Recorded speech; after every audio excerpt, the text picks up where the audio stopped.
자, 첫 번째 문제 같이 한번 풀어보자. 자, 앞으로 계속 누누이 얘기하겠지만 확률과 통계에 있어서 한 번의 공식으로 나오는 문제들은 뭐다? 기본적인 문제들, 쉬운 문제들이다. 그래서 어떻게 한 번의 공식으로 뽑아내지라는 고민을 하면 안 된다라는 거야. 자, 이것도 A, B 포함해서 A 포함이 5명을 원탁에 둘러앉아? 그러면 4팩이네. 5-1팩 4팩이네. 이러면 안 된다라는 거야. 어떻게 하랬지? 항상 문제는 뭐가 있고 제약이 있고 제약을 찾고 어떠한 제약이 걸려져 있는지 그리고 이거를 해결하고 그 다음에 어떻게 틀을 나눠서 푼다라는 거야.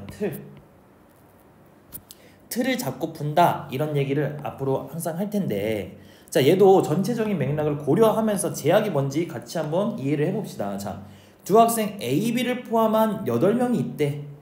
그럼 나머지 6명이 더 있네. 그지? 그 다음에 이 중에서 A, B를 포함하여 택한 5명을 원탁에 둘러앉힌다라는 거야. 이 5명에는 누가 포함되어 있어? A, B가 포함되어 있다. 그럼 이게 제약이구나. 자, 어떤 거?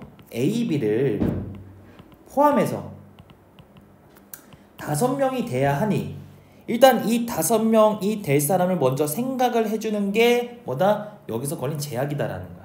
그럼 A, B 포함한 5명이니까 나머지 더 몇 명 더 뽑으면 돼? 3명을 더 선택하면 된다라는 거야. 맞니? 그럼 몇 명 중에서 3명을 선택하는 거야? 그래서 당연히 6명이겠지. 왜? 이 8명은 누굴 포함한 숫자야? A, B를 포함한 숫자지. 그럼 잘 봐. 6명 중에서 3명을 선택하는 거니 자 뽑았지? 뽑고 나열했어? 아니거든. 순서의 의미를 갖는 게 없지. 뽑기만 했으니까 전체 몇 명? 6명 중에서 3명을 뽑기만 하면은 우리가 배웠던 개념 중에서 뭐다? 조합이다.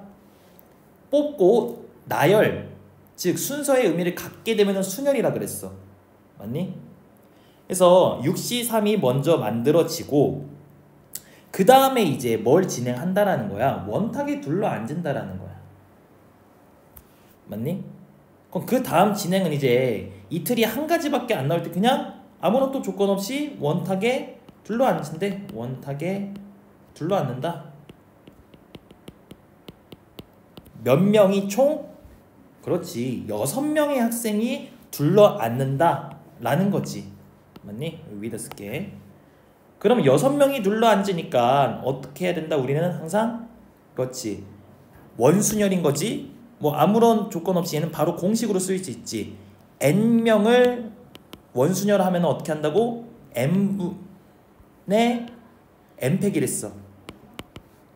즉 다시 얘기해서 간단히 쓰면 n-1팩이다 라고 쓸 수 있다라고 했었지. 근데 항상 같은 것이 있는 만큼 나눠준다라는 걸로 기억을 하라고 했어. 그래서 어쨌든 얘는 총 6명이니까 6명을 원탁에 둘러앉는 거니 자 다시 얘기해서 6분의 6팩인데 이게 뭐라고? 5팩이 될 거라고. 그럼 이런 두 가지 과정을 하는데 자 이렇게 선택을 하고 이렇게 둘러앉혔어. 자 그럼 여기서 이 중간 다리 얘는 곱하기일까 더하기일까? 그렇지. 곱하기라는 거야. 곱하기 관계. 왜? 지금 기억의 사건이 일어나고 니은의 사건이 일어나는 식으로 해석을 했는데 기억이 일어나고 사건이 끝났니? 아니지. 선택을 하고 둘러앉혀야 되는 거잖아. 앉히기까지 해야 사건이 끝나는 것이니까 얘는 뭐다? 그치. 곱하기로 우리가 곱셈 법칙을 이용한다. 그래서 옆에다 수식을 다시 쓰면은 자 6C3 곱하기 5팩이 된다라는 거야.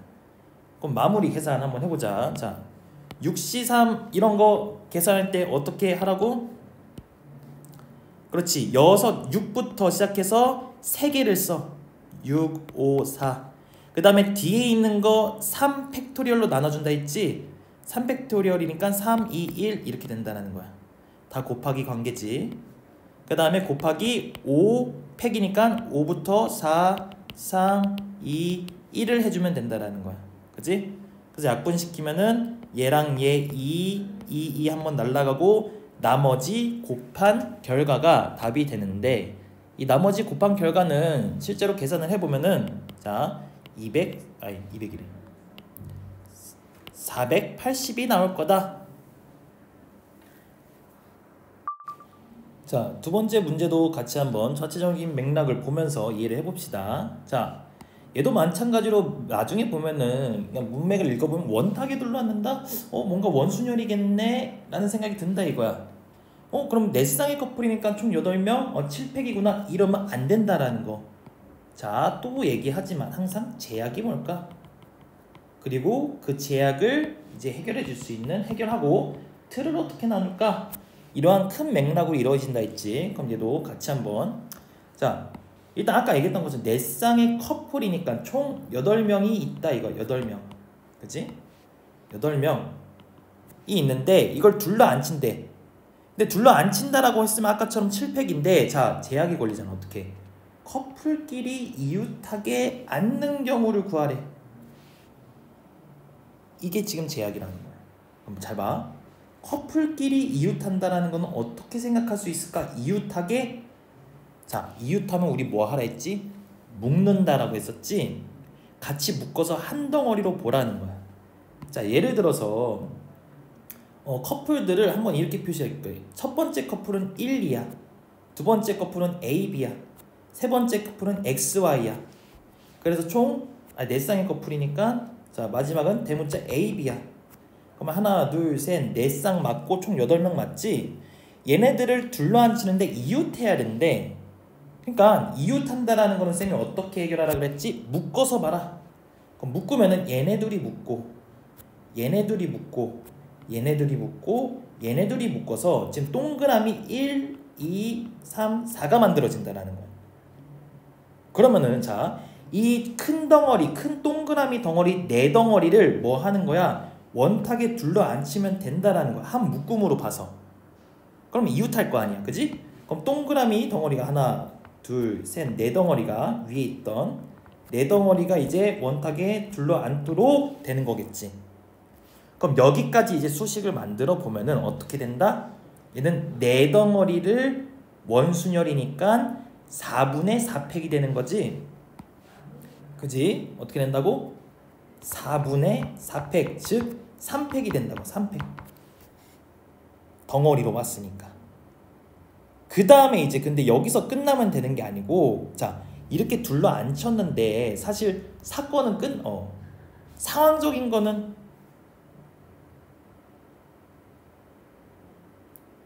자, 둘러 앉혔는데 이제 여기서 중요한 게 뭐냐? 얘네들의 자, 묶음 안에서의 의미를 봤더니 잘 봐. 빨간색 한 덩어리 안에서 얘네들은 각자가 같은 의미야, 다른 의미야? 다시 얘기해서 순서의 의미가 있어, 없어? 각각의 의미가 뭐다? 다르다라는 거야. 맞지? 얘가 만약에 뭐 어떠한 사람이면 얘는 또 다른 사람일 거 아니야. 같은 사람이 아닐 거 아니야. 그지? 그래서 요 안에 각자 봐야 되는 각자 개체로 봐야 되는 2개의 덩어리씩 있다라는 거야. 이게 왜 중요하냐? 얘네들은 서로 초록색 덩어리는 다른 의미를 지니니 요 안에서 얘네들끼리 서로 자리를 바꿀 수 있는 경우를 생각을 해줘야 된다는 거야. 이해되니? 그럼 여기 안에서 자리를 바꾸는 경우는 어떻게 돼?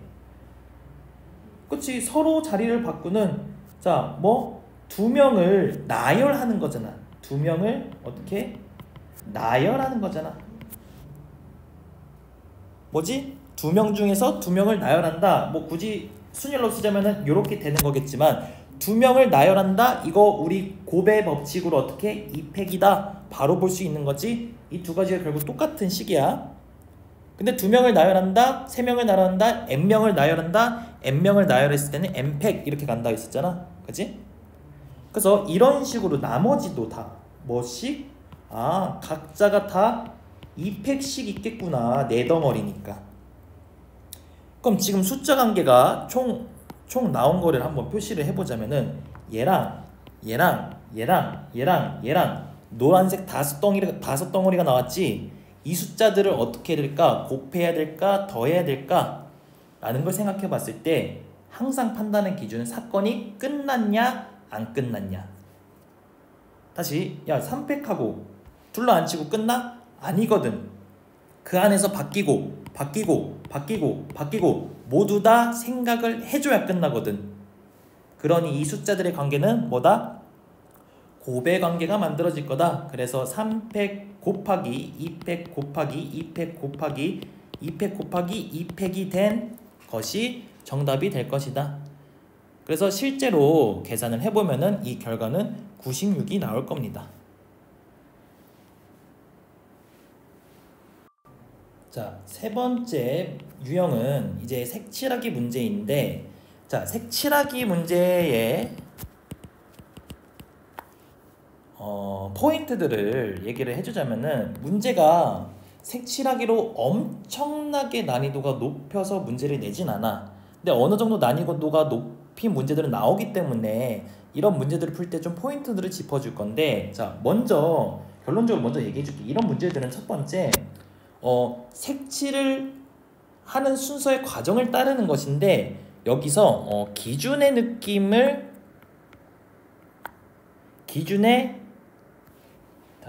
기준이 될 수 있는 기준을 먼저 색칠한다라는 생각을 갖고 있으면은 조금 헷갈림 없이 조금 도움을 받아서 풀 수 있다라는 거야. 그리고 여기서 중요한 건 두 번째 포인트는 이게 그냥 순열인지 원순열인지 잘 구분을 하면서 풀어라 라는 거야. 그럼 여기서 이제 기준이 뭐가 될 수 있는지, 순열과 원순열의 이제 차이가 될 수 있는 이제 영역들을 보여줄 건데, 봐봐.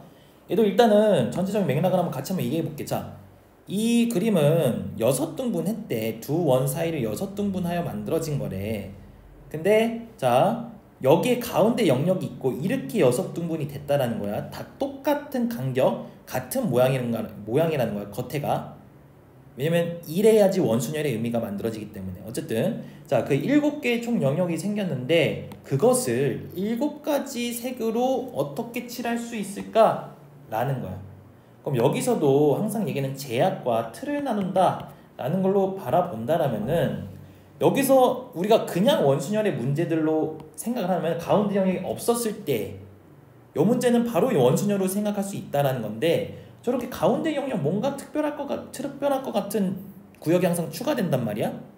그럼 여기서 중요한 건 첫 번째, 이게 순열인가 원순열인가, 어떤 영역이 순열이고 어떤 영역이 원순열인가를 정확히 판단하라는 거야. 그리고 그 과정에서 어떤 거, 그것의 기준은 될 수 있는 게 뭘까 라는 거를 찾아보라는 거야.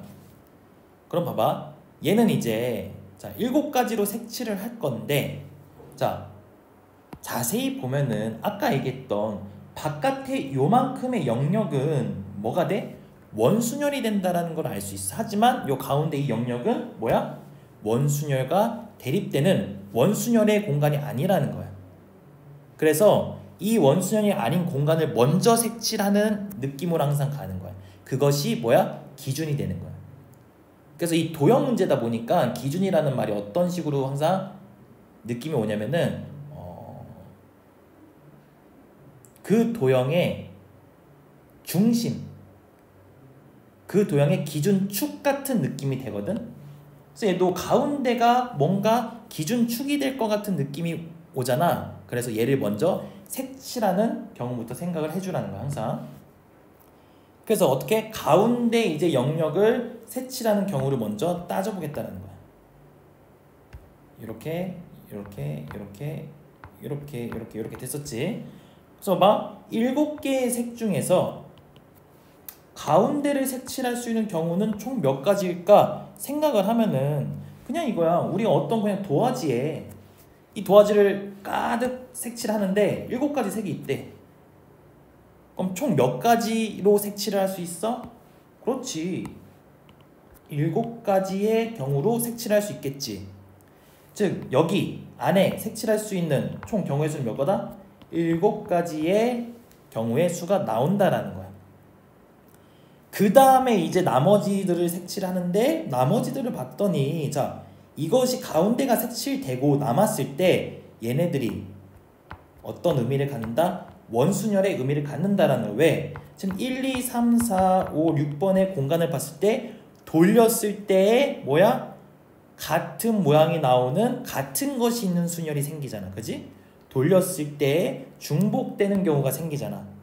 그래서 겉에 있는 몇 가지를 총 6구역을 뭘로? 원순열로 색칠할 수 있는 경우를 생각을 하면 된다라는 거야. 그럼 나머지 이제 몇 개 남았어? 6가지 색깔이 남았지? 6가지 색깔로 6개의 구역을 색칠을 하는데 원순열을 색칠하는 거. 이거 뭐지? 그렇지, 그대로 6분의 6팩이다. 그래서 이것이 n-1팩이다 라고도 했는데 자 어쨌든 5팩이다. 이렇게 볼 수 있다는 거야. 그럼 지금 나온 숫자들이 총 뭐야? 앞에서 나왔던 이 7, 7가지라는 경우와 5팩 가지라는 경우를 이제 더할지 곱할지 고민을 해야 되는데 얘는 뭐 한다? 그렇지, 곱해야겠지. 왜? 계속 얘기하지만 앞에 기억의 상황 했고 가운데만 색칠하면 끝나니? 아니거든. 뒤에도 색칠을 해줘야 끝나니까 기억과 니은이 둘 다 일어나야 사건이 끝나니까 곱하기다. 그래서 얘는 숫자로 보자면 7 곱하기 5팩이니까 얘는 계산을 실제로 하면은 너희들이 직접 해봐야 돼. 그래서 계산하면은 840이 나올 거다 라는 거. 자, 이제는 입체도형으로 바뀌었는데 얘도 똑같다는 거. 방금 했던 설명을 잘 기억을 했다라면은 얘를 이제 우리가 유형이 3, 네 번째 유형이지. 자, 아까 얘기했던 건 뭐다? 기준을 생각해라. 그 다음에 두 번째 뭐다? 순열과 원순열이 아닌 것을 구분해라 라는 거야. 그럼 딱 봤을 때 쌤이 조금 약간 쌤이 약간 직관적으로 얘기를 했지만 기준이라는 게 뭔지 기준이 될 수 있는 부분이라고 있다면 뭐가 될 수 있을까? 느껴질 수 있거든. 어디? 밑면이라는 거야. 밑면. 여기. 밑면 빼고는 다 뭐야? 똑같은 상황이 생기거든. 이런 느낌인데 자 어쨌든 밑면이 기준이고 이 밑면을 먼저 색칠을 해야 되겠구나. 그래서 밑면을 색칠하는 거, 자 한번 문제를 그대로 읽어보자. 자 이러한 조건들 때문에 옆면이 이등변 삼각형이다. 원순열이 만들어지는 거고, 자 뭐다? 5가지의 색을 모두 사용하여 칠한대. 총 몇 가지의 구역이야? 따져보면 하나, 둘, 셋, 넷, 5구역이거든. 맞지? 그럼 5개의 구역을 5가지 색으로 색칠한다라는 거야. 아까 제약이 뭐였다고? 기준이 될 수 있는 거. 밑면을 먼저 색칠하자. 그럼 밑면을 이렇게 색칠할 수 있는 5가지 색 중에서 밑면을 색칠할 수 있는 경우 몇 가지? 그렇지, 5가지겠지. 5가지의 경우가 나오겠지, 그지?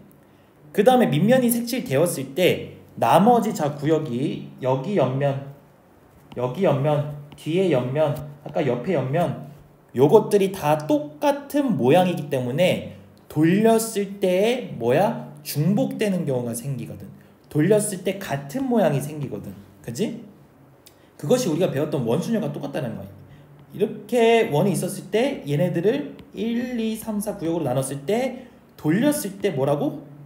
같은 모양들이 생긴다고. 이게 1이면 1이 돌려니까 1이 됐고 여기가 2가 됐고 3이면 4가 됐지. 이러한 같은 경우가 생기기 때문에 뭐다? 원순열이다 라는 거예요. 그래서 어쨌든 옆면 네 곳을, 네 공간을 몇 가지? 4가지 색으로 칠한다는데 무슨 순열? 원순열로서 생각을 한다. 그러면은 뭐야? 그렇지, 4분의 4팩이 되는 거지. 즉 다시 얘기해서 3팩이 되는 거. 자, 그럼 정리해보자. 앞에서 이제 나왔던 숫자 5가지랑 3팩 가지가 있는 거지. 그럼 얘네들도 당연히 5가지를 하고 밑면만 색칠하고 끝난 게 아니지. 그러니 뒤에 있는 3팩 해서 2개 다 사건이 이루어져야 사건이 종료되니까 2개를 곱한다. 그래서 이 식을 실제로 계산을 해보면은 숫자는 30이 나올 겁니다. 자, 이번에는 유형 5번을 같이 한번 해봅시다. 자, 여기 이제 원순열에서 조금 응용된 문제라고 할 수 있는데 이래서 원순열을 n-1 팩이 아닌 n분의 n팩식으로 이해를 하고 있어야 된다라는 거야. 이런 문제를 좀 더 수월하게 풀기 위해서. 그러니까 예를 들어서 우리가 원순열, 가장 기본적인 원순열을 봤을 때 원탁에 3명을 둘러앉힌다 라고 했을 때 3명을 일단 둘러앉히니까 3명의 3팩을 해주고 이것을 나눠줘야 된다고 했었는데, 그 나눠주는 숫자는 어느 한 자리를 기준으로 잡고 이것을 돌렸을 때 같은 의미가 몇 개 있느냐로 나눠준다라고 했었어. 그래서 얘는 지금 빨간색을 이렇게 돌리면은 여기 2번 자리에 앉는 경우가, 자, 이렇게 되고 빨간색이 여기 앉는 거라, 또 얘를 한 바퀴 더 돌렸을 때 이렇게 됐을 때 여기 앉히는 거라. 빨간색을 첫 번째 다시 기역에 앉히는 거랑 니은에 앉히는 거랑 디귿에 앉히는 것이 다 같은 의미를 띠기 때문에 총 몇 개? 3개의 같은 것이 나오기 때문에 3으로 나눠줬다. 그래서 일반적인 원순열 같은 경우는 n분의 n팩이다 라고 설명을 우리가 들었었던 거지. 그러니까 이 문제도 이제 우리가 요 아이디어로 생각을 해볼 건데, 지금 총 원순열이라는 원탁에 탁자에 둘러앉는다라는 거지. 그래서 이것이 돌렸을 때 같은 것이 얼만큼 생기느냐를 우리가 생각을 해야 된다라는 거야. 그럼 일단은 전체 개수가 6개였다라고 했잖아. 그러면 6명을 둘러앉히니 6팩이 될 것이고, 자, 그러면은 아까 했던 것처럼 첫 번째 내가 기준을 딱 잡고 앉힌 다음에 이것이 돌렸을 때 같은 모양이 몇 개가 나올 것이냐로 나눠준다라고 했었어. 그래서 예를 들어서 내가 이 자리를 선택을 했다라고 해보자. 그럼 첫 번째 여기 이렇게 있었다라고 했는데, 여기 앉혔을 때의 경우랑 같은 의미를 띠는 게 몇 개냐라는 거지. 그럼 얘를 또 돌렸을 때 어떻게? 여기 이렇게 돌렸을 때 어디 앉히는 거랑 여기 앉히는 거랑 의미랑 똑같단 말이야. 여기 이렇게. 그럼 총 같은 것이 몇 개 있다? 1개, 2개 있기 때문에 2로 나눠준다라는 거야. 그래서 얘는 계산을 하게 되면 숫자가 실제로 360이라는 숫자가 나오는데, 자, 이 문제를 생각하다 보면 이런 의문이 들 수도 있어. 선생님, 처음에 저는 저기 했던 노란색 자리가 아닌 옆에 얘를 선택을 할 수도 있는 거잖아. 얘를. 그러니까 선택할 수 있는 자리가 이 일반적인 원순열과 다르게 처음 선택이 2가지로 나눌 수 있거든. 근데 이렇게 해도 상관이 없다라는 거야. 뭐만 파악하면은 돌렸을 때 같은 것이 몇 개 만들어지냐를 정확히 판단하면 상관없다라는 거야. 그럼 얘도 이렇게 돌렸어 봐. 그럼 같은 위치가 어디에 있겠어? 돌렸을 때. 그치? 지금 이렇게 돌리면은 이 초록색 자리가 파란색을 돌렸을 때의 위치가 되겠지. 그렇기 때문에 얘도 아까 그랬던 것처럼 이 자리 중에서 파란색을 여기 앉히는 거랑 A처럼 앉히는 거랑 B처럼 앉히는 거랑 같은 의미를 뜻한다라는 거야. 그러니까 이렇게 찾아도 얘가 몇 개야? 2개이기 때문에 어차피 나눠준 숫자는 똑같아진다.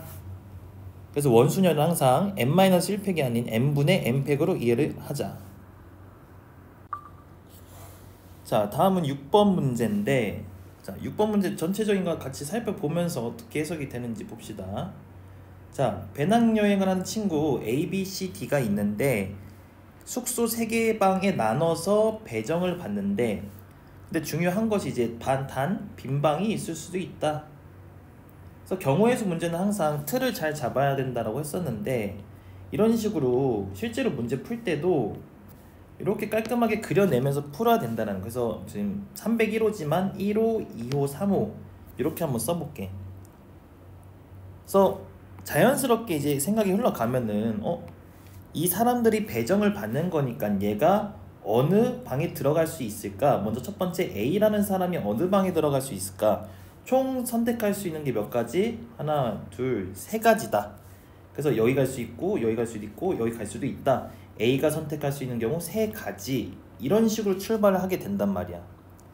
이렇게 되면은 B도 A의 선택에 상관없이 내가 B라는 사람이 원하는 걸 선택할 수 있는 거잖아. 그래서 얘도 세 가지, 뒤에 것도 세 가지, D도 세 가지 해서 이것들이 다 선택을 받아야 끝나니 당연히 곱하기다 라고 해서 3의 4승. 그래서 이름으로 따지면은 중복순열인데, 중복순열이라는 것은 항상 어떻게 공식적으로 알고 있지 않고 곱의 법칙으로 이렇게 자연스럽게 찾아가야 된다라고 했었어. 그리고 이 문제는 이렇게 해서 답이 나오는데 뒤에 조건, 아까 얘기한 빈방이 있을 수도 있다라는 말을 한번 우리가 먼저 예습을 한번 해볼 건데, 이런 얘기가 왜 나왔을까? 자, D 문제 이제 뒷단원에 가면은 빈방은 있으면 안 된다 라는 조건의 문제가 똑같이 나옵니다. 그러면은 아까 쌤이 얘기했던 이렇게 처음에 A라는 게 자연스럽게 세 가지, B라는 것이 A의 선택에 상관없이 똑같이 동등하게 세 가지를 선택을 할 수 있잖아. 근데 조건이 빈방이 생기면 안 된다라고 한다면은 뒤에 B가 선택할 수 있는 것이 A가 무엇을 선택하느냐에 따라서 영향을 준단 말이야. 그러니까 예를 들어서 얘가 B가 뭐 두 번째 방을 선택했다라고 하고 C가 두 번째 방을 선택했다라고 하고 마지막 이렇게 상황이 이루어졌을 때 D는 빈방이 있으면 안 되니까 아까 얘기했던 세 가지가 아니고 303호에 가야 하는 한 가지 경우가 생긴단 말이야. 그래서 이런 식으로 제약이 생기기 때문에 뭐다? 얘는 지금 이 문제처럼 중복순열 개념으로 풀어낼 수 없다라는 거야.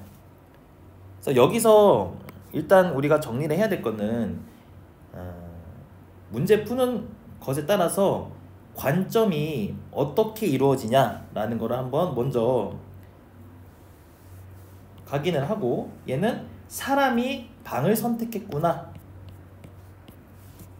그렇다면 뒤에서는 이렇게 똑같은 상황이어도 방이 사람을 선택했을 때의 문제가 우리가 지금 얘기했던 뭐 빈방이 생기는 어떤 문제마다 걸리는 제약을 해결할 수 있다는 거를 살짝 먼저 알아두면서 이 문제는 일단은 3의 4승까지 해서 하면은 81가지가 정답이다.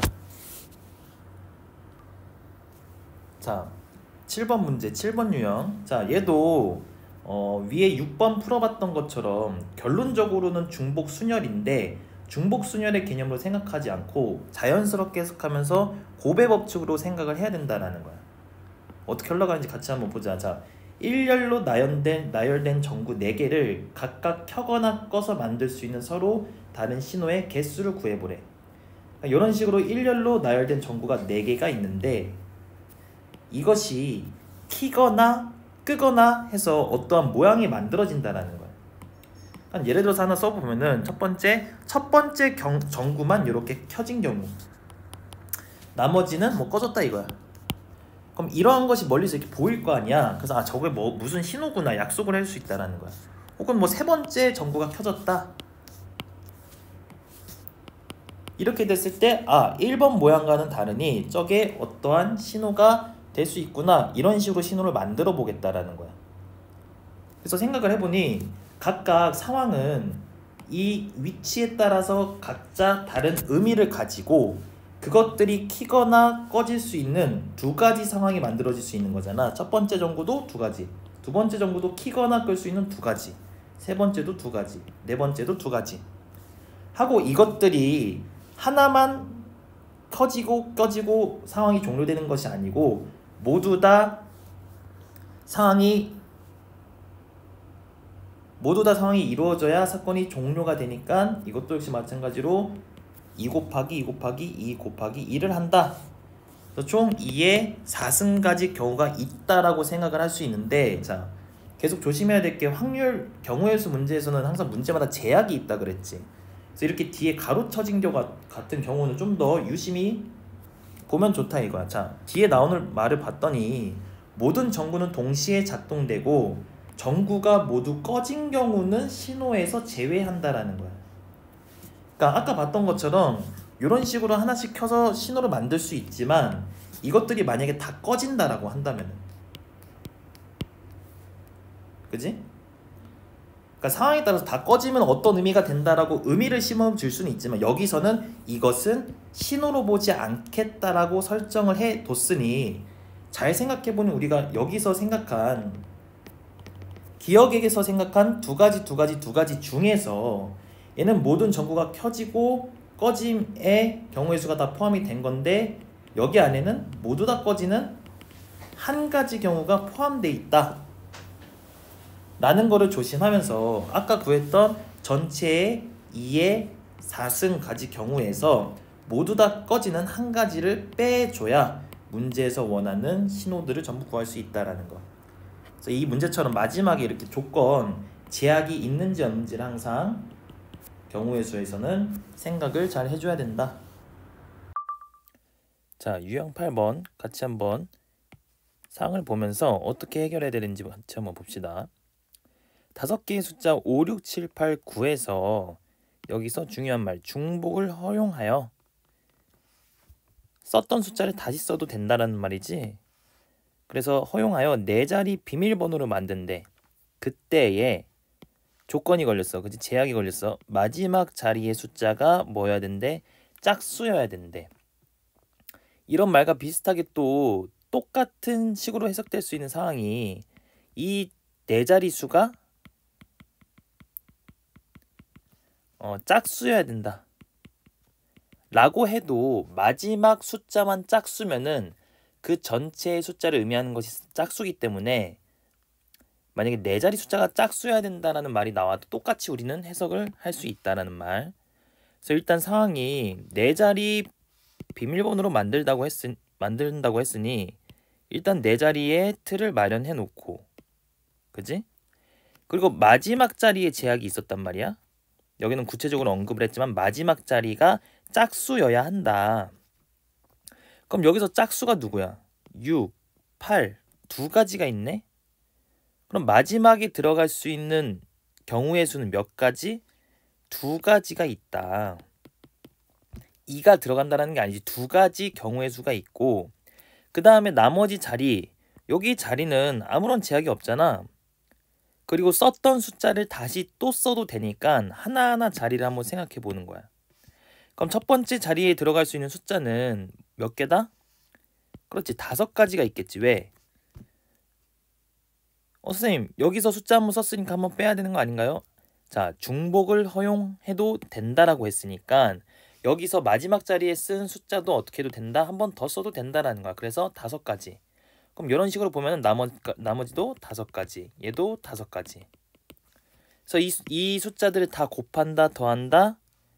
그렇지. 모든 상황이 이루어져야 상황이 끝나니까 곱한다. 그래서 5의 세제곱 곱하기 2를 계산하면은 숫자는 250이 나올 거다. 자, 다음은 유형 9번 유형인데, 자, 사항을 한번 읽어보자. 자, 두 집합 x에 대한 집합이 있고 y에 대한 집합이 있네.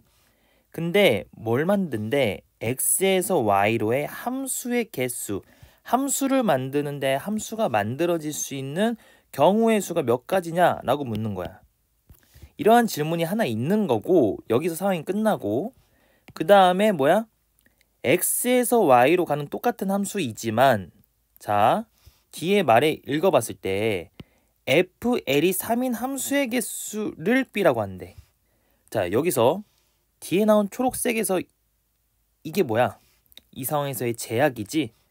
그래서 우리는 기억의 상황과 니은의 상황을 각각 살펴보면서 일단 가장 기본적인 함수가 어떻게 만들어질 수 있을까? 우리가 이제 고등학교 2학년 단계부터 함수에 대한 약속은 쌤이 어떤 식으로 생각을 하랬어? 화살 쏘기 게임처럼 생각을 하랬지. 자, 모든 사람이 모든 여기서 뭐 함수로 얘기하자면 정역이지. 정역이 모든 정역이 화살을 쏴야 한다. 그러니까 화살을 쏘지 않은 정역이 있으면 안 된다. 그리고 한 발씩 쏴라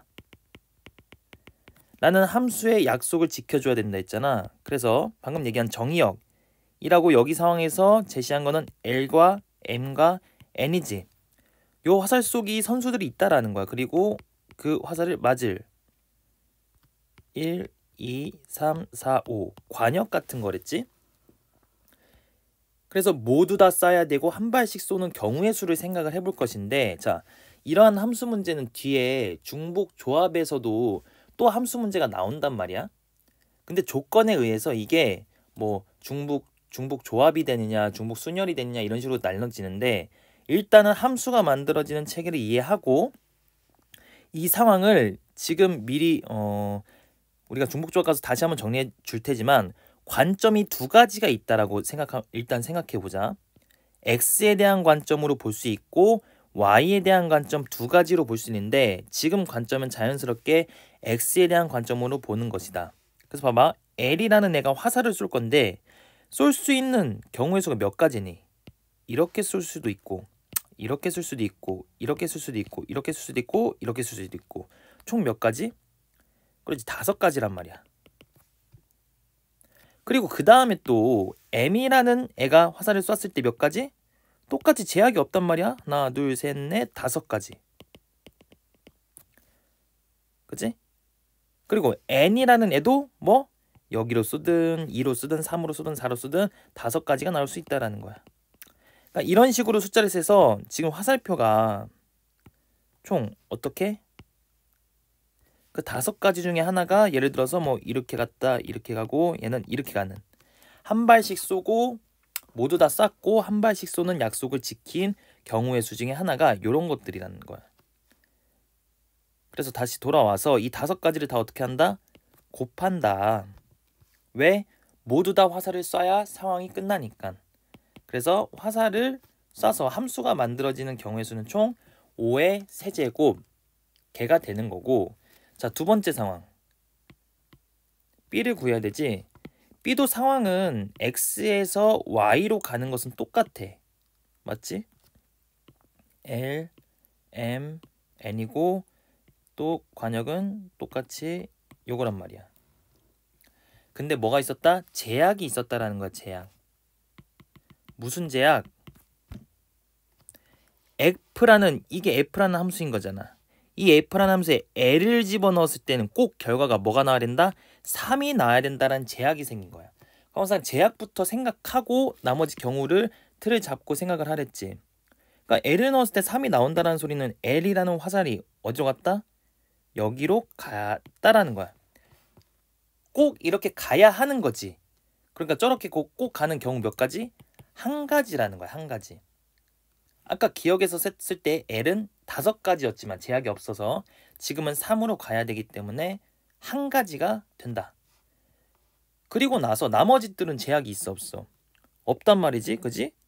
1로 갈 수도 있고 2로 갈 수도 있고 3으로 갈 수도 있고 4로 갈 수도 있지.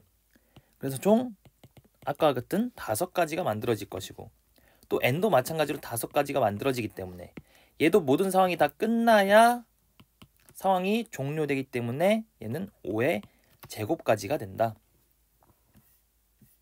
그래서 얘는 지금 아까 구했던 125고 얘는 25니까 A 플러스 B 값을 구하라고 했으니 정답은 150까지가 정답이 된다. 자, 10번 유형 같이 한번 풀어봅시다. 자, 지금 나온 알파벳이 총 7개? 8개의 알파벳이 있는데, 그지? 8개. 이것을 일렬로 나열한대. 순열이지? 그때 양 끝에 C와 E가 오도록 나열하는 경우의 수를 구하래. 자, 여기서 바로 제약 보이지? 양 끝에 C와 E가 오도록 해야 된다라는 제약이 걸렸다. 그래서 우리는 이 제약부터 먼저 틀을 갖춰놓고 시작하면 된다. 그러니까 양 끝에 이렇게 C와 E가 올 자리를 이렇게 남겨두고 여기 얘를 C와 E만 와야 된다는 생각으로, 자, 가운데 하나, 둘, 셋, 넷, 다섯, 6개의 자리에 알파벳을 이렇게 일단 만들어 놓는 거야. 먼저 제약부터 생각하는 게 좋다라고 했었지.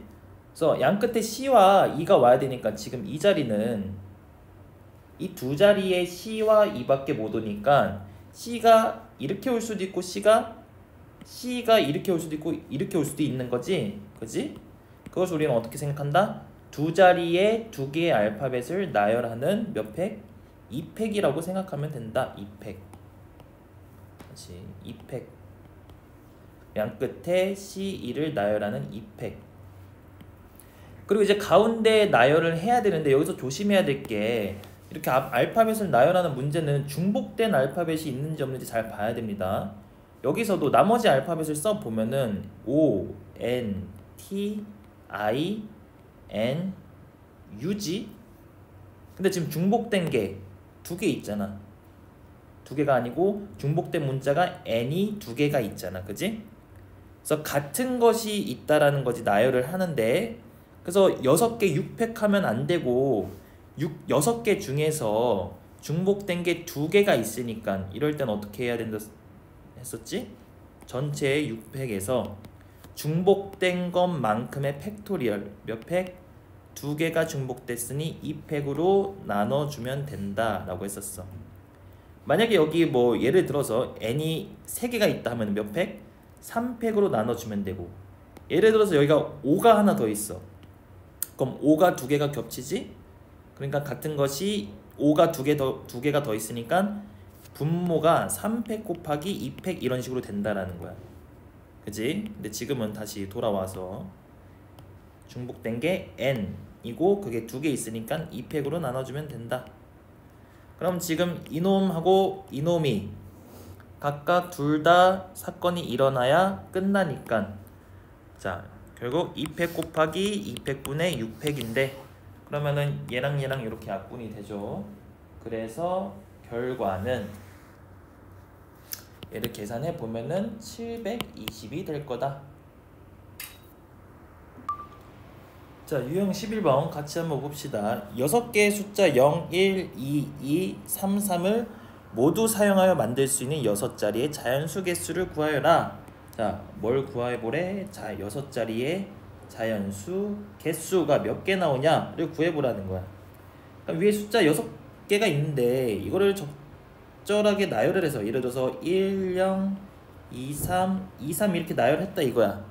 그럼 지금 얘는 102,323이라는 자연수가 됐지 이런 것들이 몇 개나 나올 수 있느냐 이 질문을 하고 있는 거지. 그러니까 예를 들어서 우리가 좀 숫자를 좀 줄여서 2, 3, 4를 나열해서 나올 수 있는 자연수의 개수는 하고 물으면은 일단 3개를 나열하니까 3자리가 되겠지. 그래서 각각의 위치에 들어갈 수 있는 숫자가 몇 개가 있을까? 아, 이 자리 몇 가지? 3가지. 3개의 숫자가 있으니까. 그 다음에 이 자리는 첫 번째 이놈 숫자 났으니까 2가지. 얘는 몇 가지? 2개 났으니까 1가지. 이런 식으로 3 곱하기 2 곱하기 1이라는 순열로 볼 수 있다라는 거야. 또 다르게 3팩으로도 볼 수 있다라는 거야. 그지? 그러니까 이런 식으로 숫자가 좀 많아졌고 좀 특별한 상황이 생겼을 뿐인데 그게 무슨 상황이냐? 첫 번째, 자 우리가 6개의 숫자를 이렇게 나열하려고 보니 봐봐 얘도 그럼 선생님 6팩 아닌가요? 얘는 한 가지 이제 제약이 먼저 보이는 게 자 0이라는 숫자. 얘가 왜 제약이냐? 이렇게 나열했을 때 0이 맨 앞에 오게 되면은 예를 들어서 뭐 이런 식으로 왔다 해보자. 3, 3, 3, 2. 그럼 얘는 6자리의 자연수가 아니잖아. 그치? 그렇기 때문에 여기서는 맨 앞에 0이 오면 안 된다라는 첫 번째 제약이 생기는 거야. 0이 첫 번째 올 수 없다. 오면 안 된다. 그리고 나서 이제 두 번째 방금 유형에서도 풀어봤듯이 같은 숫자들이 있다라는 거야. 2가 2개, 3이 2개. 그럼 나열할 때 얘는 방금 유형에서 연습했지. 만약에 0이 없었다면은 6팩을 한 다음에 어떤 식으로 2가 2개 있으니까 2팩 그리고 3이 2개 있으니까 2팩 이런 식으로 우리가 같은 것이 있는 만큼 나눠주면 된다라는 거야. 이 두 가지 제약을 생각하면서 한번 문제를 풀어볼 건데 자, 같은 것이 있는 순열이라는 거. 그럼 이제 첫 번째 0이 오는 거를 어떻게 우리가 생각을 해줄 거냐? 자, 이런 식으로 생각을 해본다라는 거야. 첫 번째 0이 오면 안 되니까 반대로 그러면 그냥 0이 왔을 때, 즉 그냥 상관없이 전체의 경우의 수를 일단 구해. 그 다음에 이거에서 맨 앞에 0이 왔을 때, 맨 앞 0이 올 때 경우의 수를 빼버리게 된다면은 우리가 구해야 되는 맨 앞에 0이 오지 않는, 즉 6자리 자연수가 만들어지는 경우의 수가 온다라는 거야. 즉 얘는 다시 얘기하면 맨 앞 0 아닌 경우, 즉 다시 얘기해서 6자리 자연수의 개수가 만들어진다. 그래서 나머지 이제 경우의 수를 세 볼 건데, 자 전체 경우의 수는 어떻게 세니? 먼저 전체가 6개 있으니까 6팩이지. 근데 그냥 6팩에서 끝나면 되는 게 아니고 같은 것이 있잖아, 그지? 같은 것이 2가 2개, 그러니까 2팩. 그리고 3이 2개니까 2팩. 이렇게 곱해준다. 전체 경우의 수. 그 다음에 맨 앞에 0이 올 때의 경우는, 자 이것이 또 이 상황 속에서의 제약이지. 틀이 만들어져야지. 맨 앞에 일단 0이 와야 된다 했으니까 0을 두고 0이 오는 한 가지.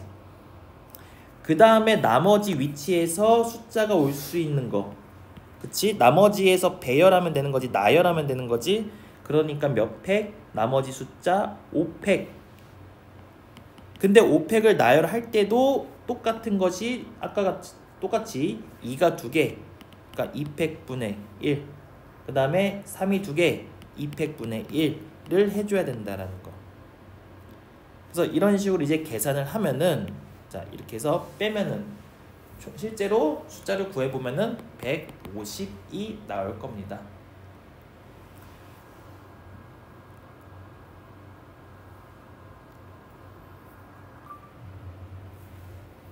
자 유형 12번. 자 같이 한번 문제를 읽어보기 전에, 얘는 푸는 방법은 뭔가 간단해 보이지만 개념적으로 중요한 내용을 담고 있기 때문에 이 내용을 잘 이해를 해야 됩니다. 자 같이 한번 봅시다. 5개의 문자 A, B, C, D, E가 있네. 방금 풀어봤던 거와 다르게 같은 것이 있진 않지. 다 다른 것이네. 그때 이것을 일렬로 나열한대. 일렬. 그때 자 여기 지금 제약이 등장하네. C가 D보다 앞에 오도록 나열하는 경우의 수만 구해봐라 라는 거야. 그러니까 이것들을 쫙 나열했을 때 A, B, 뭐 E, C, D 이렇게 나열이 될 수도 있겠지. 근데 얘는 지금 문제에서 구하라는 경우가 맞아. 왜? C가 D보다 앞에 왔잖아.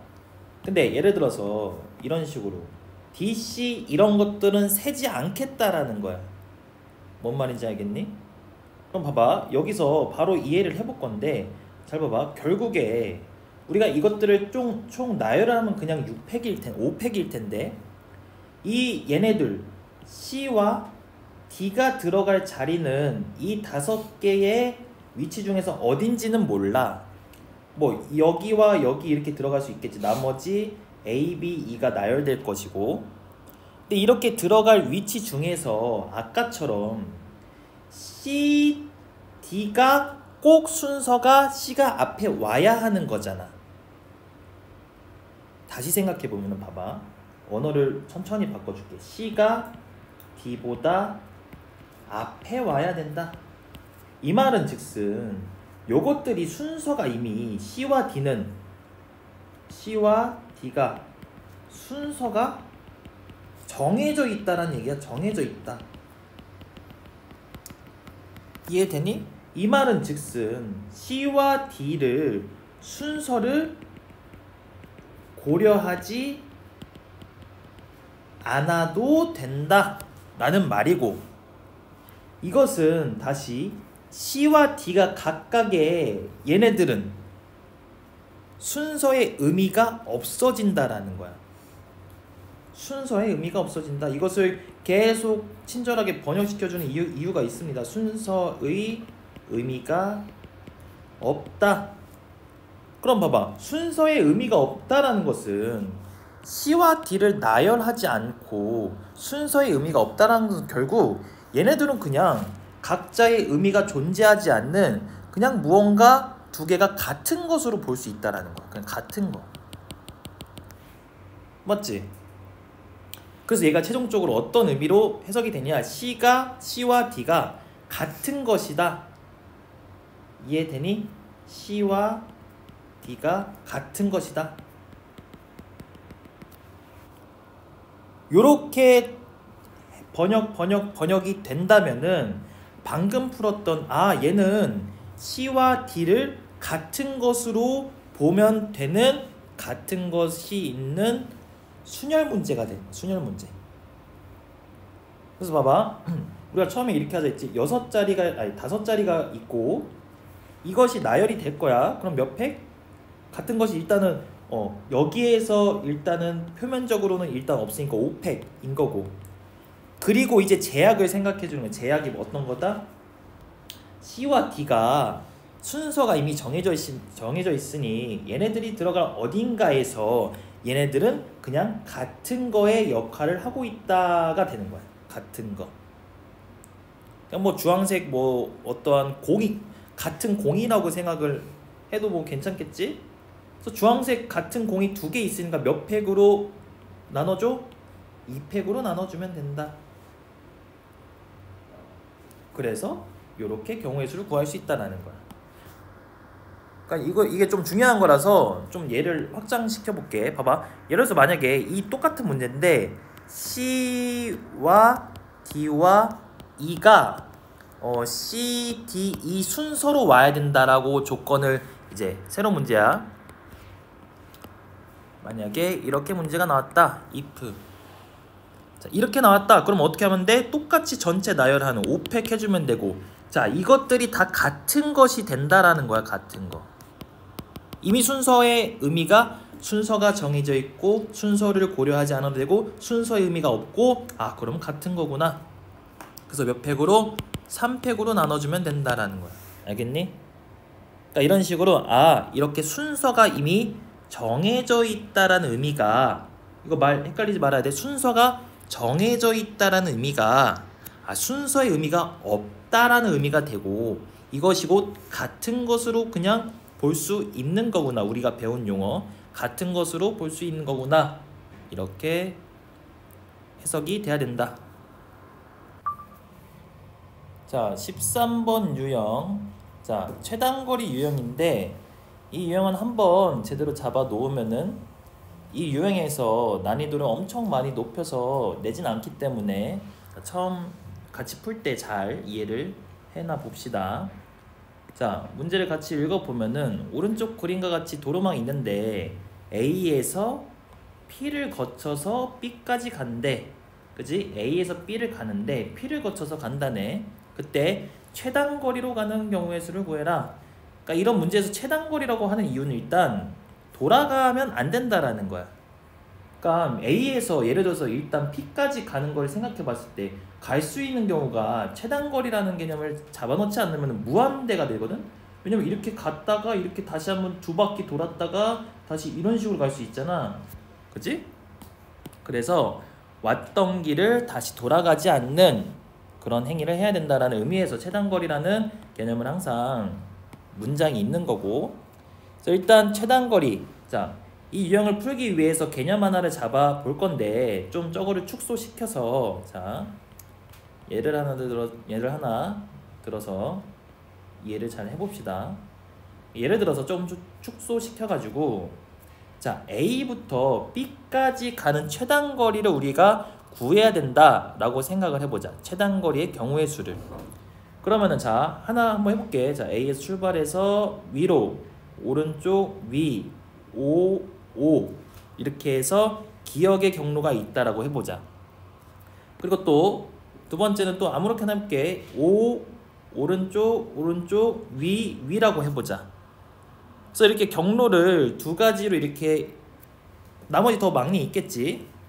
많이 있는데 두 가지의 경우를 우리가 좀 자세히 한번 살펴볼 건데 잘 생각을 해보니 이 두 가지의 경우는 자, 노란색의 경우를 봤더니 봐봐. 이것을 잘 보니 결국에는 오른쪽과 위로 방향을 간 거밖에 없다라는 거야. 봐봐. 처음에 위로 갔지. 그 다음에 두 번째 오른쪽으로 갔지. 그 다음에 위로 갔지. 그 다음에 오른쪽으로 두 번 갔지. 이해되니? 요거를 이렇게 써볼게. 위로 한 번 갔다가 그 다음에 순서는 오른쪽으로 간 거고, 그 다음에 순서는 위로 간 거고, 그 다음에 순서는 오른쪽으로 간 거지?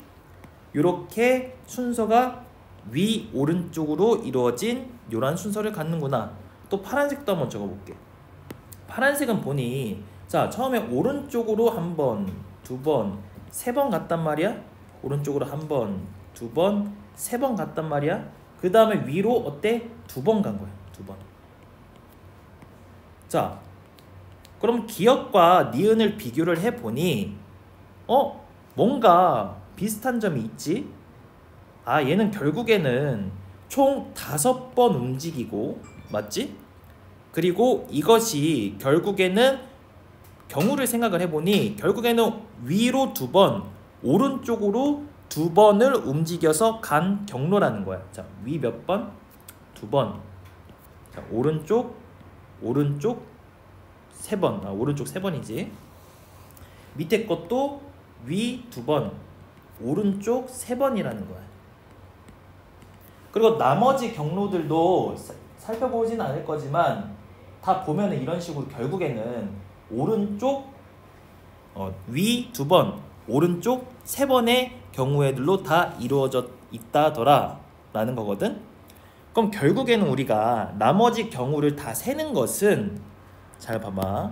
이 기억과 니은의 구성이 어떻게 되는지를 생각해 보면 되는 것인데 결국에는 이제 나머지 경로들은 자, 이 빨간색과 초록색 화살표의 순서가 달라진다라는 거야. 나머지 경우의 수들이.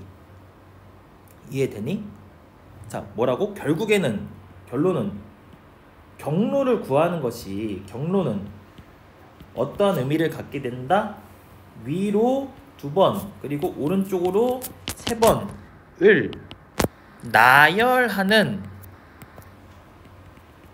경우의 수와 같게 된다더라 라는 거야. 그러면 우리 이거 배운 거잖아. 5개를 뭐 나열한다. 몇 팩? 5팩 하면 되고. 근데 조심해야 될 점, 전에 유형에서 계속 했듯이 같은 것이 몇 개, 위로 두 번이 2개 있지. 그러니까 2팩분의 1. 그리고 또 뭐가 있어? 오른쪽으로 3번 같은 것이 3개 있으니까 300분의 1을 곱해주면은 이것이 총 A에서 B로 가는 경로의 경우의 수가 된다 라는 거야. 알겠니? 그래서 지금 얘기한 이것은 결국 화살표를 나열하는 경우를 구하는 거구나. 하지만 조심해야 될 점, 같은 것이 있는 순열이라는 거. 요 한 가지와 이 문제는 제약이 하나 더 걸려져 있는데, 자, A에서 B로 바로 가는 게 아니고 꼭 어딜 거쳐야 되는데 P라는 점을 거쳐야 된다는 거야. 이것은 간단하거든. 자, 밑에 있는 것 살짝만 예시 지울게. 자, 요거 지우고. 자, 그럼 봐봐. A에서 B로 바로 가는 게 어디로? P를 한번 거쳤다가 B로 가면은 된다. 그럼 우리가 이것을 뜯어가지고 A에서 P로 가는 경우를 일단 먼저 한번 세고 그 다음에 P에서 B로 가는 경우를 센 다음에 여기서 노란색 경우가 나오겠죠. 요 경우와 그리고 이 P에서 B로 가는 이 경우와 지금 2개의 경우의 수가 둘 다 일어나야 결국에 A에서 B로 가게 되는 것이니, 다시 얘기해서 사건이 종료되는 거니까 2개를 어떻게 한다? 곱하면 된다라는 거야. 알겠니? 그래서 얘는 중간 포인트가 있는 거구나. 중간 포인트는 뜯어서 생각하면 되는구나. 이렇게 해결하면 된다. 그래서 우리는 자 마무리해보자. 세모 A에서 P로 가는 거는 자 문제를 풀 때는 이렇게 쌤이 설명했던 것처럼 화살표는 안 써도 되겠지. 생각을 해보는 거야. 머릿속으로. 자 머릿속에 한번 그려봐. 예를 들어서 뭐 A에서 이렇게 갔다 이렇게 갔다 이렇게 갔다 이렇게 갔다 이렇게 갈 수 있지. 아 그러면은 머릿속에 있는 거야. 위로 몇 번? 위로 가는 거 2개. 그치? 그 다음에 오른쪽으로는 총 몇 개? 하나 둘 셋 4개 가야 된다는 거야. 4개. 그러면은 총 오른쪽과 위 화살표 총 몇 개? 6개의 화살표를 나열을 하는데 위로 가는 거 2개니까 같은 것이 2개 있으니까 2팩분의 1. 오른쪽으로 가는 거 4개 같은 거 4개 있으니까 4팩분의 1을 곱해주면 된다 라는 거야. 그래서 여기까지가 노란색 세모가 되는 거고, 자 뒤에 있는 초록색 세모도 구해보자. 초록색 얘는 P에서 B로 가는 거지. 그럼 얘도 자 머릿속으로 그려. 위로 몇 개? 2개. 오른쪽으로 2개. 그럼 총 몇 개? 4개. 4팩을 뭘로? 2팩분의 1과 2팩분의 1을 곱해주면은 이게 초록색 경우가 된다 그랬는데, 이 두 가지를 아까 뭐 한다 그랬지? 둘 다 사건이 일어나야 끝나니 자 총 뭐 한다? 곱하면 된다. 그래서 식을 실제로 계산을 해보면은 자 숫자는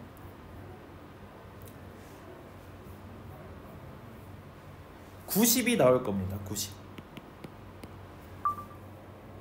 자 14번 마지막 유형입니다. 얘도 이제 최단거리 유형인데 최단거리에서 한 번 더 응용된 유형이라고 생각하면 된다. 그래서 일단 문제를 읽어보고 이런 유형을 어떻게 풀어야 되는지 정리를 해줄 건데, 자 일단은 상황은 똑같은 것 같아. A에서 B까지 가는데 최단거리로 가야 된대.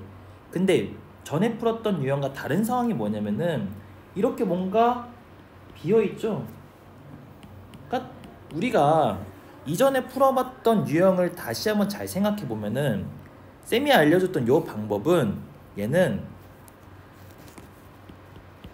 온전한 사각형에서만 통할 수 있는 방법이다라는 거야. 온전한 사각형이라는 게 뭔지 알겠지? 이렇게 온전하다라는 거야. 뭐 예를 들어서 이런 식으로 내가지고 어느 한쪽이 끊기지 않았다라는 거야. 이해되니? 그래서 이거를 온전한 사각형이라고 앞으로 계속 얘기를 할 건데, 얘도 보면은 원래 이렇게 채워져 있어야 온전한 사각형일 텐데 끊겨져 있단 말이야. 그래서 우리가 전에 풀었던 것처럼 뭐 A에서 B까지 화살표 개수 나열하는 거 이렇게 갈 수가 없다라는 거야. 무슨 말인지 알겠어? 왜냐하면은 그렇게 경우를 세버리면은 뭐기 때문에 지금 여기서 점선으로 표현한 요 부분이 있을 때까지 경우의 수가 세워지기 때문이다라는 거. 그러면 여기까지 얘기했을 때 좀 센스가 좀 있는 학생들은 선생님 그러면은 이렇게 만들어 놓고 여기서 어떻게 막 여사건으로 해결할 수 없을까요? 자, 이 방법도 마지막에 한번 정리를 해줄 거야. 근데 일단 이런 문제에서 많이 푸는 일반적으로 접근하는 방법을 먼저 설명을 해줄 건데, 자 얘네들은 어떤 식으로 해결을 할 수 있냐 하면은 이런 문제를 풀 때 좀 팁을 줄 거야. 얘가 뭐 모의고사나 수능에 나오는 유형은 아닌데 뭐 내신에서 간혹 가다가 이제 조금 까다로운 문제로 나올 수 있기 때문에 이런 문제들을 해결할 수 있는 팁을 좀 줄 겁니다. 자 그래서 일단 얘를 다시 지우고 얘를 그러면 어떻게 해결을 해야 되나 라는 건데, 봐봐. 우리는 결국 포인트는 우리가 위에서 배웠던 방법은 자 나열하는 방법 언제 쓸 수 있다? 온전한 사각형일 때만 쓸 수 있다라는 거야. 그래서 우리가 지금 이렇게 끊긴 사각형은 온전한 사각형이 되도록 중간 포인트를 우리가 설정해서 풀면 된다라는 거야. 그러니까 뭐 이거 해설을 보면은 막 중간 포인트를 이렇게 잡아라 이렇게 나와 있거든. 근데 사실 이렇게 중간 포인트를 어떻게 잡을지가 너희들은 고민인 거야. 그래서 중간 포인트를 어떻게 잡으면 될지, 어떻게 잡아야 효율적이게 잡을 수 있는지 이 팁을 줄 거야. 중간 포인트 잡는 팁. 포인트 팁. 자, 이 중간 포인트를 잡는 팁은 뭐냐면은 자 일단 이것에 잡는 이유를 알아야 돼. 얘는 뭘 하기 위함이다? 온전한 사각형으로 보기 위함이다. 왜? 이렇게 보면은 뭘 할 수 있으니까 공식이라고 얘기하면 좀 그런데 자, 나열하는 경우로 우리가 공식화해서 풀 수 있으니까 그러면 어떻게 중간 포인트를 잡아야 온전한 사각형이 될까가 일단 핵심이라는 거야. 이 기본 전제를 생각하면서 중간 포인트를 잡을 팁을 줄 건데 그게 뭐냐면은 얘는 대각선을 그려라. 네, 대각선 그리기. 근데 이 대각선을 막 그리는 게 아니고 어떤 식으로 그릴 거냐면 일단 첫 번째 일단 얘는 출발 지점과 도착 지점을 구분하도록 그러니까 구역이 나눠지도록 대각선을 잡아야 된다라는 거야. 예를 들어서 뭐 이런 식으로 대각선을 잡는 거야. 대각선을 하나 만든다. 그 다음에 두 번째 이제 팁은 이 대각선이 자 일단 기본 전제는 항상 온전한 사각형이 어떻게 만들어지냐 랬어. 그리고 한 가지 팁은 자 없어진 그러니까 사라진 포인트가 많이 포함되면 될수록 효율적이게 잡을 수 있다라는 거야. 그럼 이 두 가지를 생각을 하면서 기본 전제 온전한 사각형이 어떻게 만들어질까? 뭐 세 가지지. 세 가지를 생각하면서 대각선 한번 잡아볼 건데 자 대각선은 당연히 이런 식으로 이렇게 다시 뭐 이런 식으로 기울기가 뭐 예를 들어서 선생님 저 이렇게 잡고 싶은데요. 이러진 않겠지. 기울기는 일단 이런 문제들은 전부 다 정사각형이기 때문에 45도 각도가 유지되도록 기울기를 잡는 거야 일단은. 그래서 이러한 대각선을 일단 잡아놓고 얘를 움직여보는 거야 이렇게. 그러니까 움직였을 때 이렇게 잡아도 돼. 그러면 여기서 이제 만나는 점 있지. 얘가 중간 포인트가 된다라는 거야. 이렇게 해서 어떻게 잡아야 우리가 효율적으로 중간 포인트를 잡을지 이걸 생각하는 건데 이 전제가 뭐다? 다시 한번 또 얘기하지만 온전한 사각형이 어떻게 나오는지 출발 지점, 주문 지점 나눴지. 그 다음에 사라진 포인트가 많으면 많을수록 좋다라고 했었어. 그럼 다시 돌아와서 자 이렇게 대각선 그려놓고 얘를 이제 움직이는 거야. 머릿속으로 움직이는 거지. 자 이렇게 움직여 봤을 때 자 온전한 사각형이 언제 만들어지면 얘는 근데 딱 한 군데거든. 봐봐. 이렇게 잡으면은 온전한 사각형이 자 포인트가 이렇게가 중간 포인트가 되는 건데 봐봐 1, 2, 3번까지는 온전한 사각형들이 만들어지거든. 무슨 얘기냐 예를 들어서 2번 포인트를 잡았을 때 봐봐 요렇게 전에 풀었던 유형 이렇게 뜯고 중간 포인트 잡고 요렇게 가는 경우를 구한 다음에 곱하면 되는 거잖아. 그치? 근데 3번까지는 괜찮은데 봐봐 4번 얘에서 얘가 온전한 사각형이 또 안 되잖아. 여기 잘렸잖아. 맞지? 그렇기 때문에 대각선을 이렇게 잡으면 또 문제가 생긴다라는 거. 공식을 적용할 수 없네. 그리고 옮겨보는 거야 계속. 아이고. 자 일단 여기까지만 지울게. 그래서 이제 옮겨볼 건데 어머나. 자 다시 돌아와서 자 옮겨볼 건데 이렇게 옮기다 보니 잘 봐. 밑으로 살짝 내려왔더니 이렇게 잡혔을 때 뭐다? 봐봐. 여기하고 여기 만나는 점이 중간 포인트가 되는 건데 어딜 봐도 다 온전한 사각형으로 공식화해서 풀 수 있구나가 되는 거야. 그러니까 1번, 2번, 3번의 포인트들이 다 뜯어서 생각했을 때 뭐다? 온전한 사각형이 생긴다. 그래서 이 이름을 다시 한번 기억 니은 디귿이라는 점으로 이름 지어볼게. 우리가 자 A에서 B까지 가는 경우를 어떻게 A에서 일단 기역으로 간 다음에 어떻게 B로 가는 경우로 생각해 볼 수 있구나. 그림화되면은 여기 이만큼 사각형하고 여기 이만큼 사각형이 되는 거겠죠. 요렇게만 본다면 위에 거랑 똑같지? 뭐 개수는 달라지겠지만 중간 포인트 이렇게랑 이렇게 잡았던 것처럼 그지? 그래서 이렇게 한 가지 1번의 경우 구할 수 있고 그 다음에 2번의 경우 A에서 니은 가고 그 다음에 B 가는 경우 구할 수 있을 것이고 세 번째 A에서 디귿 간 다음에 B 가는 경우를 구할 수 있다라는 거야. 그럼 얘는 전에 했던 유형이니까 좀 빠르게 해볼게. 자 A에서 기역 갈 때 총 몇 번 움직여야 돼? 4번 움직이고 같은 것이 위로 2번이니까 200분의 1 곱하기 오른쪽으로 2번이니까 200분의 1이 된다. 여기까지 이 앞에 있는 거고 다시 기억해서 B로 가야죠. 빠르게 또 자, 총 몇 개? 5칸을 움직이네. 그 다음에 위로 2번이니까 200분의 1 곱하기 오른쪽으로 3번이니까 300분의 1. 이 두 가지 다 이루어져야 끝나니까 곱하기. 이런 식으로 또 자 나머지도 A에서 니은 가는 거. 자, 총 몇 개? 그치? 하나, 둘, 셋, 4개지. 그 다음에 위로 한 번이니까 100분의 1이니까 할 필요 없고 자 오른쪽으로 3번 300분의 1. 그 다음에 니은에서 B로 가는 거는 자 총 5칸 가는데 위로 몇 번? 3번이네. 300분의 1 곱하기 오른쪽으로 2번 200분의 1. 맞네. 자, 그 다음에 또 마지막 자 A에서 D로 가는 거는 얘는 한 가지지. 굳이 계산을 해본다면 봐. 오른쪽 4번이지. 오른쪽 4번 총 4번이니까 400에 오른쪽으로 같은 거 4번이니까 400분의 1을 한다라는 거야. 그러니까 1이라는 거야. 한 가지 경우. 그지? 쓰나 마나고. 자, D끝에서 B로 가는 거는 1 있었고 곱하기 얘도 뭐야? 아, 얘는 아니네. 자, 총 하나, 둘, 5개. 그리고 위로 4개니까 400분의 1. 그 다음에 곱하기 없지. 오른쪽으로는 한 번이니까 100분의 1 뭐 똑같지. 요런 식으로 다 한 다음에 자 얘네들의 관계는 다 곱하기였는데 그지?